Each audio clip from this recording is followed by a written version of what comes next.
students, welcome back to my YouTube class, and in today's class I will explain you how to solve first order and first degree differential equation by using variable separable method. So let's move to my class. Okay students, so let's start with today's class. So in today's class I will explain you how to solve first order and first degree differential equation, right students? So first I want to explain you that what is first order and first degree differential equation. So students, if any equation dy upon dx equal fxy means any function of x and y. So if a equation is in this form, that equation is known as first order and first degree differential equation, right? Means its order should be 1 and its degree should be 1.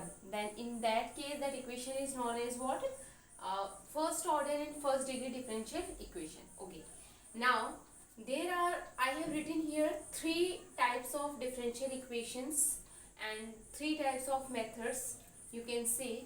So which are in your syllabus. So first method is variable separable equation. So variable separable equation means in your syllabus there are 3 types of differential equations. First is variable separable equation, second is homogeneous equation, and the third is linear equation, right students? So ये तीनों ही type के जो equations हैं ये आपके syllabus में है, और इन तीनों ही टाइप्स के इक्वेशंस को सॉल्व करने के डिफरेंट मेथड्स होते हैं जो मैं आपको एक्सप्लेन करूंगी. आज मैं आपको एक्सप्लेन करूंगी वेरिएबल सेपरेबल इक्वेशन. अगर आपके पास में है तो उसके लिए हम वेरिएबल सेपरेबल मेथड लगाते हैं, और ये मेथड हम कैसे अप्लाई करेंगे और कैसे हम इसके यूज करके क्वेश्चन सॉल्व करेंगे, that I will explain you. These 2 methods I will explain in my next class. Okay students, so मैं आपको पहले वेरिएबल सेपरेबल इक्वेशन जो है उसको एक एग्जांपल लेते हुए एक्सप्लेन करती हूँ. ओके स्टूडेंट्स, तो मैंने यहाँ पे एक्सरसाइज 9.1 का क्वेश्चन नंबर 7 लिया है, and by using this question first I will explain you that what is the meaning of variable separable equation, right? तो स्टूडेंट्स यहाँ पे अगर मैं इस इक्वेशन को देखूँ तो इस इक्वेशन में ये y का फंक्शन है, this is dx, this is x and this is what dy, right? तो स्टूडेंट्स सबसे पहले तो हम क्या करेंगे, इसको dy upon dx equal F X Y के फॉर्म में हम इसको लिख लेते हैं, राइट? तो उसको लिखने के लिए हमें क्या करना है, y log y dx equal x dy. इस इक्वेशन को मैं ऐसे लिख सकती हूँ, राइट? मतलब देखिए स्टूडेंट्स, नेम से आपको पता चल रहा है कि आपको क्या करना है, वेरिएबल्स को सेपरेट करना है. Clear? Now students, y log y dx equal x dy. Now what we can do here, आपको क्या करना है, पहले dy अपॉन dx की फॉर्म में लिखना है. तो मैं इस dx को उधर ले जाती हूँ, तो ये dy अपॉन dx हो जाएगा. इस x को मैं इसके अपॉन में ले आती हूँ, तो मैं क्या लिख सकती हूँ, y log y upon x. Clear students? अब स्टूडेंट्स आपका ये जो इक्वेशन है dy upon dx equal F X Y के फॉर्म में हो गया. अब स्टूडेंट्स बेसिकली देखो, मैंने ये सिर्फ इसलिए किया सो दैट कि मैं आपको एक्सप्लेन कर सकूं कि ये इक्वेशन जो है इसी फॉर्म में है, ये dy upon dx equal F X Y इस फॉर्म में ये स्टूडेंट्स हो गया, राइट? अब स्टूडेंट्स आपको क्या करना है, dx के साथ में x का वेरिएबल सेपरेट करना है. यहाँ पे देखो आप इजीली सेपरेट कर पा रहे हो, राइट? आप ये मेथड हम तभी अप्लाई कर सकते हैं जब आप वेरिएबल्स को इजीली सेपरेट कर सकते हो, राइट? तो यहाँ पे अगर मैं इसको dy को इसके अपॉन में ले जाऊँ, ये x dx equal y log y upon dy हो जाएगा. अब आप इसका रेसिप्रोकल कर दीजिए तो ये dx अपॉन x हो जाएगा, या फिर आप इसको ऐसे लिख सकते हो 1 upon x dx equal 1 upon y log y और ये dy. अब आपको क्या करना है स्टूडेंट, दोनों तरफ इंटीग्रेशन करना है. आपको पता है जब भी हम इंटीग्रेशन का साइन लगाते हैं तो एक साथ में क्या आता है स्टूडेंट्स, कांस्टेंट आता है. तो कांस्टेंट हम क्या ले लेते हैं, c ले लेते हैं, राइट? तो स्टूडेंट्स आपको यहाँ पे समझ में आ गया होगा कि हमें बेसिकली करना क्या, आपको करना क्या है स्टूडेंट्स. ये अगर आप चाहो तो ये डायरेक्टली भी कर सकते हो, मतलब इस फॉर्म में लिखने की जरूरत नहीं. आप क्या कर सकते थे, x को इसके अपॉन में लेके आ जाओ, y log y को इसके डिनोमिनेटर में लेके चले जाओ, राइट? तो ये वो ऑटोमेटिकली सेपरेट हो जाएगी. ये मेरा पर्पस सिर्फ ये था कि मैं आपको ये एक्सप्लेन कर पाऊँ कि इक्वेशन इसी फॉर्म में है, राइट? तो इसलिए मैंने आपको ये लिख के दिखाया था. तो तो स्टूडेंट्स अभी हमारे वेरिएबल सेपरेट हो गए, अब हम क्या कर सकते हैं, इसका इंटीग्रेशन कर सकते हैं। तो इसका इंटीग्रेशन हम कैसे करेंगे स्टूडेंट्स, देखिए 1/x का इंटीग्रेशन क्या हो जाएगा, log x हो जाएगा, इक्वल यहाँ पे देखिए स्टूडेंट्स आपके पास में क्या है, 1/y log y और dy। अब स्टूडेंट्स इसका इंटीग्रेशन कैसे होगा, तो अगर आपको याद हो तो आपने इंटीग्रेशन वाले चैप्टर में पढ़ा है कि जब भी हमारे पास में, जैसे अगर हमारे पास में डिनोमिनेटर में कोई फंक्शन गिवन है और न्यूमरेटर में उसका डिफरेंशिएशन गिवन है, तो उस फंक्शन का जो इंटीग्रेशन है वो क्या होता है, जो डिनोमिनेटर में वो फंक्शन होता है वो इसका क्या होता है, इंटीग्रेशन होता है। जैसे सपोज, और अगर आपको ये ऐसे समझ में नहीं आ रहा तो आप इसको ऐसे भी कर सकते हो, मैं आपको लिख के बताती हूँ कि अगर आप यहाँ पे log y इक्वल t ले लो, तो इसका जब डिफरेंशिएशन आप करोगे तो 1/y dy/dt इक्वल क्या हो जाएगा स्टूडेंट्स 1, और हमें क्या चाहिए 1/y dy के प्लेस पे आप क्या पुट कर सकते हो, dt पुट कर सकते हो, राइट। तो यहाँ पे अगर आप चाहो तो इसको ऐसे भी कर सकते हो, तो ये इसको अगर आप लिखोगे 1/y dy के प्लेस पे मैं dt लिख सकती हूँ और log y के प्लेस पे t लिख सकती हूँ, तो ये ऑटोमेटिकली क्या हो जाएगा स्टूडेंट्स 1/t dt हो जाएगा और प्लस c है, राइट। log x इक्वल इसका जब आप करोगे तो ये log t और प्लस ये स्टूडेंट्स यहाँ पे जो कांस्टेंट है, अगर आप चाहो तो log c भी ले सकते हो, c या ओनली c भी ले सकते हो, जो भी आप चाहो, क्योंकि ये कांस्टेंट है और कांस्टेंट जो है वो आंसर को ज़्यादा इफेक्ट नहीं करता, तो आप इसको log c भी आप लिख सकते हो, क्योंकि सभी log में है तो हम log c ले लेते हैं तो ज़्यादा बेटर रहेगा, तो इसलिए तो ये आप इसको इसमें अगर मैं इसका दोनों तरफ एंटी लॉग ले लूँ तो ये x इक्वल क्या हो जाएगा, c t हो जाएगा, और t की वैल्यू क्या है स्टूडेंट्स, log y है, तो ये c log y में यहाँ पे पुट कर देती हूँ, तो ये x आ जाएगा, राइट स्टूडेंट्स। अब स्टूडेंट्स अगर आप चाहें तो इसको ऐसे भी लिख सकते हैं, थोड़ा सा और हम इसको सॉल्व कर सकते हैं।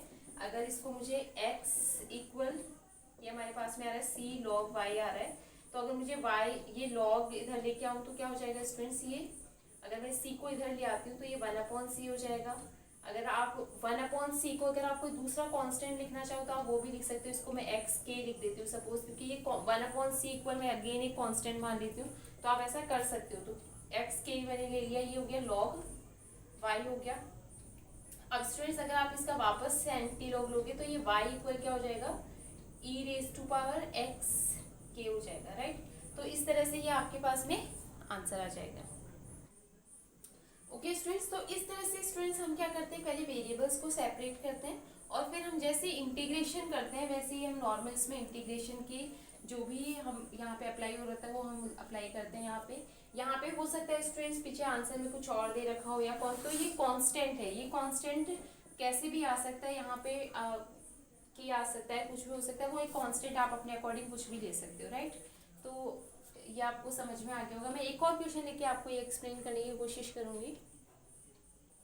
ओके स्टूडेंट्स, तो मैंने यहाँ पे क्वेश्चन नंबर 16 लिया है। क्वेश्चन नंबर 16 में स्टूडेंट्स आपको एक ये इक्वेशन गिवन है और आपको स्टूडेंट्स इसका सॉल्यूशन फाइंड करना है एट पॉइंट 1 और -1 पे इसका। तो पहले हम इसको सॉल्व कर लेते हैं students by using variable separable method. पहले स्टूडेंट्स आपको हमेशा ये देखना है कि आप इसकी वेरिएबल्स को सेपरेट कर सकते हो क्या। तो अब मैं आपको इसको डायरेक्टली बताती हूँ।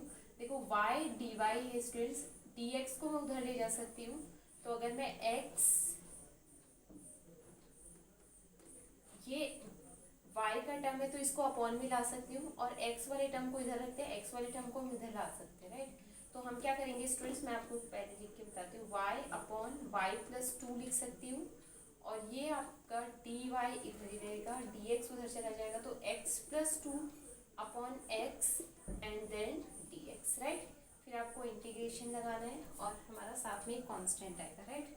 अब स्टूडेंट्स आपको देखना ये है कि ये इसको आप कैसे इसका इंटीग्रेशन आप कैसे करोगे।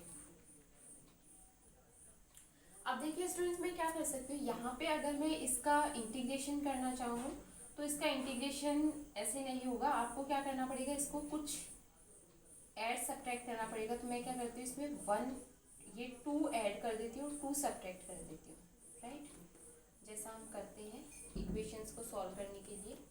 और ये इसको तो हम लिख सकते हैं 1+2/x, ऐसा मैं इसको लिख सकती हूँ, राइट। अब स्टूडेंट्स देखो यहाँ पे क्या हो रहा है, इसको मैं y+2/y+2 अगर आप लिखोगे तो ये 1 हो जाएगा, dy -2 और इसको 1/y+2 dy ऐसे आप लिख सकते हो, इक्वल ये 1+2/x और dx, ये तो है ही हमारे साथ में, राइट। अब स्टूडेंट्स जब आप इसका इंटीग्रेशन करोगे तो ये y हो जाएगा, ये आपका क्या हो जाएगा स्टूडेंट्स log y+2 हो जाएगा। यहाँ पे क्या होगा स्टूडेंट्स, ये x हो जाएगा और ये 2 log x हो जाएगा, प्लस स्टूडेंट्स हमारा एक क्या आएगा, कांस्टेंट आएगा, राइट। अब स्टूडेंट्स हमें क्या करना है, ये हमारी इक्वेशन सॉल्व हो गई। अब हमें इसको सिर्फ थोड़ा सिंप्लीफाई करना है और हमारा आंसर आ जाएगा। तो सिंप्लीफाई करने के लिए स्टूडेंट्स हम क्या कर सकते हैं, अब देखिए स्टूडेंट्स, इसमें हम ये कर सकते हैं कि हम लॉग वाले टर्म को एक तरफ कर लें और बाकी सभी टर्म्स को एक तरफ कर लें। तो इसको मैं क्या लिख सकती हूँ, y-x, और ये k भी इधर आ जाएगा तो हम इसको -k लिख सकते हैं, ये हो गया, राइट। इक्वल ये स्टूडेंट्स 2 log x है और ये उधर जाके प्लस हो जाएगा तो +2 log y+2 हो जाएगा। अब स्टूडेंट्स हम क्या कर सकते हैं, इसको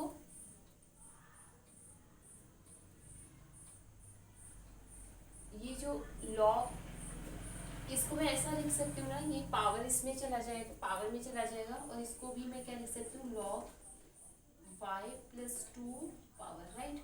अब मैं इसको अगर आप चाहो तो log x² और ये y+2 होल स्क्वायर ऐसा हम लिख सकते हैं, क्योंकि log a + log b किसके इक्वल होता है, log ab के इक्वल होता है, तो उस करके हम ऐसा कर सकते हैं।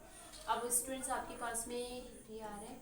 अब स्टूडेंट्स आपको पॉइंट्स गिवन है, तो वो पॉइंट यूज करके आप क्या कर सकते हो, कांस्टेंट की वैल्यू फाइंड कर सकते हो। वो पॉइंट आपको कांस्टेंट की वैल्यू फाइंड करने में यूज होगी। तो आपको पॉइंट गिवन है स्टूडेंट्स 1 और -1 गिवन है, मतलब x की वैल्यू 1 और y की वैल्यू -2 अगर हम यहाँ पे पुट करें तो देखो स्टूडेंट्स, अगर मैं यहाँ पे x की वैल्यू y की वैल्यू -1 पुट करती हूँ, x की वैल्यू 1 पुट करती हूँ, तो मेरे पास में क्या इक्वेशन बन रही है, log ये 1 हो जाएगा, ये -1+2 होल स्क्वायर, राइट।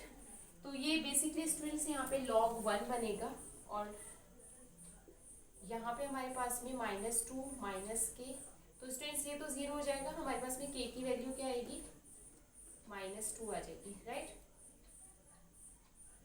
अब स्टूडेंट्स हमें ये k की वैल्यू यहाँ पे पुट करनी है, तो k की वैल्यू जब आप यहाँ पे पुट करोगे तो ये y-x और +2 इक्वल log x² और y+2 होल स्क्वायर, ये हमारा आंसर आ जाएगा, राइट। तो इस तरह से हम क्या करते हैं स्टूडेंट्स, इसको सॉल्व करते हैं, right students. So thank you very much students for watching me, and I hope students कि आपको ये वेरिएबल सेपरेबल मेथड जो है वो समझ में आया होगा। And if you want to ask any question you can write in the comment box. And again, thank you very much for watching me, and if you like my channel then please like it, share it and subscribe it. So again, thank you very much.